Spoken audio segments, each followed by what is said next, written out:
Alright,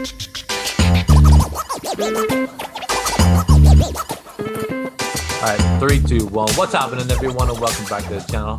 Dan Steven here with another review. So we're going to continue our Mandalorian Season 2 review of Episode 4, The Siege. This episode, Steven, directed by Carl Weathers. Yeah, Paul Creed. Great. Has he directed any episodes before? No, this is his directorial debut. So this episode obviously starts off, where the last episode starts off, where we see Mando on his way to meet Ahsoka, which everyone's excited for. But of course, in typical Mandalorian fashion, they're like, see that storyline you're excited for? We're gonna postpone that a wee bit. They did in the first episode with Boba Fett. You've seen Boba Fett episode 1 and you haven't fucking seen him since. Before we really get into it, this episode is going to contain spoilers. Yeah. All right, so we go to the planet and we see Cara Dune. Yeah, and Carl Weathers. Cara Weathers. Who's called Grief something, so it's called Grief. Grief Karga. Yeah. Grief Karga. So the first time they're appearing in episode 2, season 2, since the first season. Basically, he needs the ship fixed, and they say, we'll fix your ship if you help us with a wee mission. Their mission is to destroy this Imperial base, which holds a lot of weapons, and they're scared. A lot of people are going to go out there and sell the weapons on the black market and basically cause shit. So they want to go there with Mando and destroy the base and get away. So what was your opinion on the episode as a whole?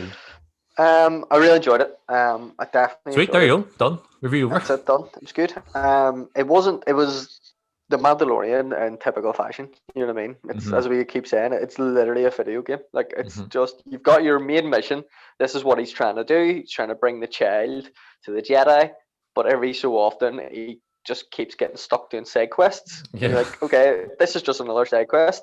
But I do feel like this episode went a bit further than that this time, which I kind of like, because it started to hinting at like an overall reason as to why they're actually getting the child. Like we knew that they're getting Baby Yoda because we weren't really sure. Like it's obviously to do with metachlorians, it's obviously to do with like cloning. But then this for the first time, which is weird because it's weird that a show can go on so long.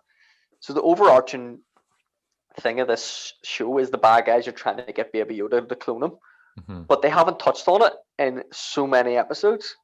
But it's still so prevalent when it comes up. You go, oh fuck yeah, this is actually the reason why we're watching this.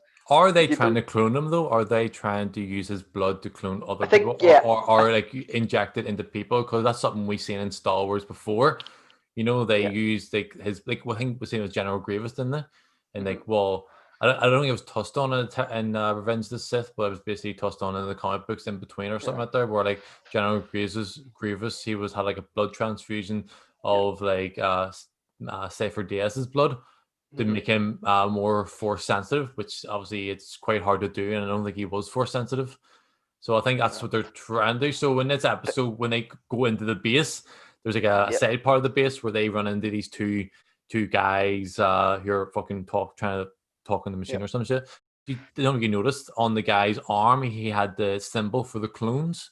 No, I didn't. The symbol's like a small case I and a large case I, and then it's like a oval shape. It's on his arm, which is like, if you look back in the Attack of Clones or the Clone Wars series, they have it on their arm. It's like it represents clones and stuff. So in that part, obviously them two die, but we see this sort of disfigured, mangled person in this flotation tube thing. We see it for a quick second, and it cuts away. But if you pause it, which I did, is it meant to be Snoke?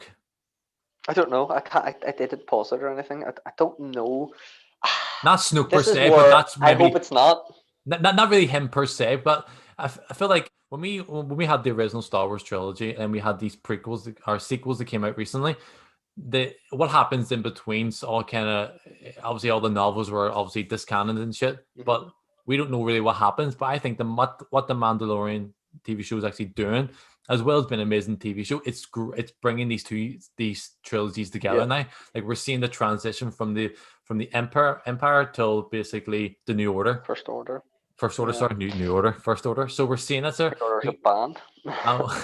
And we don't really know how Snoke came about, but I'm thinking, is this how he came about then? Because he's so powerful in the sequels, but like where was he during this time then? So is he one of the test subjects that's getting like a blood transfusion using Baby Yoda's or the child's blood? My thing is, I hate the new thing.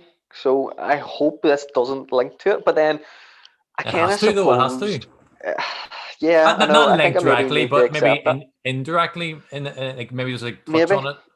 I do think they're trying to build up some sort of maybe team of force sensitive bad guys. I think that's what they're trying to do, and then that's how they're going to reclaim the empire. I think that's what is the overarching thing here. Whether or not it links to Snoke, I don't actually think this TV show will go as far as that. I think No, it'll probably leave it open, and it'll yeah, probably leave it to an interpretation that someone could make that connection. But I but don't think they're going. I don't think they're going to show you Snoke. people still want to know where he came from because he was such a good bad guy, and he probably should have been the main bad guy in the Yeah. TV show rather than changing to the Dark Sidious or the Emperor. But we've seen that before in Star Wars. Like we've seen in Jedi Knights 2, was it the Mhm. Jedi Knights 2 when they try to where there's a mission where you stumble across this abandoned Imperial base, but basically they're testing Yeah. injecting subjects with force sensitive blood to basically create Jedi's or fucking Sith Lords or whatever. Yeah. You've seen it in like was it the Force Unleashed 2 when Darth Vader had a secret apprentice Yeah. where he died and they tried to clone him as well. So we've seen it is an overarching story in Star Wars universe. It maybe didn't happen in the movies, so a lot of people aren't aware of it. But if you read the comic books or the novels or play the games, this Yeah. happens a lot, and I think that's where it's leading to. But the way it ends as well with Moss Gillian Yeah. with them troops or them droids in the wall. Who do you think they are? I think that I don't know. It's hard. It's so hard. I think what this show's trying to do is they're trying to create the mystery, and then 2,000 YouTube videos will spawn from it, going, Yeah, "This is what this is, and this is what this is." I have no idea. I've yeah. absolutely no clue, and I don't even. I'm trying not to go down the road of trying to find that out. I'm trying not to watch 4 or 5 YouTube videos and get the No, theory. no. I kind of want to watch. I want the show just to sort of wash over me. Yeah, I don't know. I don't want to know before I go in it, because one thing I've learned with Star Wars is I watch so many theories in between that new trilogy that whenever nothing came true, I was more disappointed, because I was like, well, I watched all these YouTube videos and they said Ray's that's staff true. is this, and then none of it ever came true. So I'm just like, I'm going to try and stay away from guessing so much about what's happening here and just trying to enjoy it. One thing I want to say about this episode, what I loved is what they've done this so many times where like they're in trouble and then they get saved at the last minute.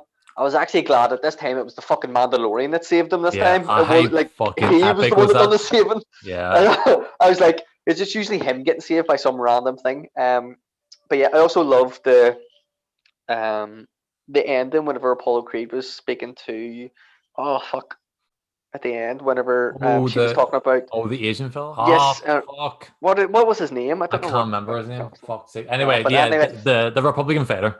yeah, that's what I loved whenever our main characters in this were actually having a conversation with him, and it's just like, God, this is so much bigger. You know what I mean? Yeah, This is so much bigger than what the show's yeah. showing you. But yeah, Those, no, it was a very good yeah, episode. it's yeah. So that scene you're on, but he's actually talking to was it Cara Dune about like Yep, at the end as well. Yeah, yeah, and then like we're getting a Alderaan. backstory with her as well. She's actually from Alderaan, like, and she was Hmm. asked like, "Oh, so who died?" And like, did you lose anyone? He's like, "Yeah, I lost everyone." So it's creating a backstory with her, and it's bringing this universe together now. Like all these, because you have Star Wars, the games, the TV shows, or the one TV show. You have like Rebels and Clone Wars. And then you have like the movies and stuff, but it's bringing it all. You almost see them as separate things, so you're separate entities. But now I think what this TV show is doing incredibly well. It's bringing everything together. You know what I mean? I think that's down to Dave Filoni. Like even the ideas that were mentioned during the games and the novels and stuff, he's mentioned them in this here. Like we have like so then people with Muscillian at the end. I think there it could be was it dark troopers? Dark troopers or shell troopers? One of these two. There's like one's a droid and one's basically force sensitive. Stormtroopers, not too. So the idea you're bringing in other areas of the Star Wars universe into this TV show, and for like people like us, we weren't really big fans of the novels and shit or the comic books, but obviously we're aware because we watched by YouTube videos and shit. But people are brand new to this here, so the idea like these new troopers that were actually mentioned in a game 20 years ago is gonna fucking satisfy another fan. But again, these new fans who are watching this TV show, they're gonna be satisfied anyway because they look badass Yeah. as well. So, Yeah. but I don't know. I just feel like this TV show's doing a fucking great job of being amazing in itself, but also by connecting everything Star Yeah. Wars in the Star Wars universe or in the galaxy. You know what I mean? And obviously that dog fight at the end with fucking Mando and the two TIE fighters, like Jesus Christ, that was amazing. Like that's what And you with want. Yoda as well, they didn't touch on how like class Yoda, call him Yoda, it's obviously not Yoda, but the child was Yeah, like, just the he's becoming more. You can kind of tell he's getting older. yeah. Like he's getting a more of a personality. He's starting to understand things. Like at the start, he was so young last season that he was just a baby. Now he's not quite a toddler, but he's kind of getting there. That Yeah. he's actually able to almost speak. He kind of knows, like whenever he's trying to get him to plug the wires in and stuff. Like obviously it didn't work, but he nearly got it. You know what I mean? Like, he was like a child. He was like he nearly got it. He nearly knew what he was talking about, and you're like, this is how a child behaves. Yeah. So what would you give this episode out of 10? I'd probably give it an 8.5. 8.5. I give this episode an 8. All right, that was our review. Like, let us know what you think in the comments below. Cheers.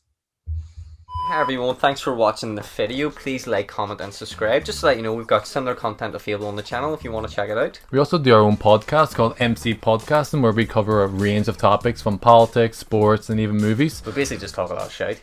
We argue a lot as well on it there, but all the links are below. We're on all major platforms, Spotify, iTunes, and is there any other?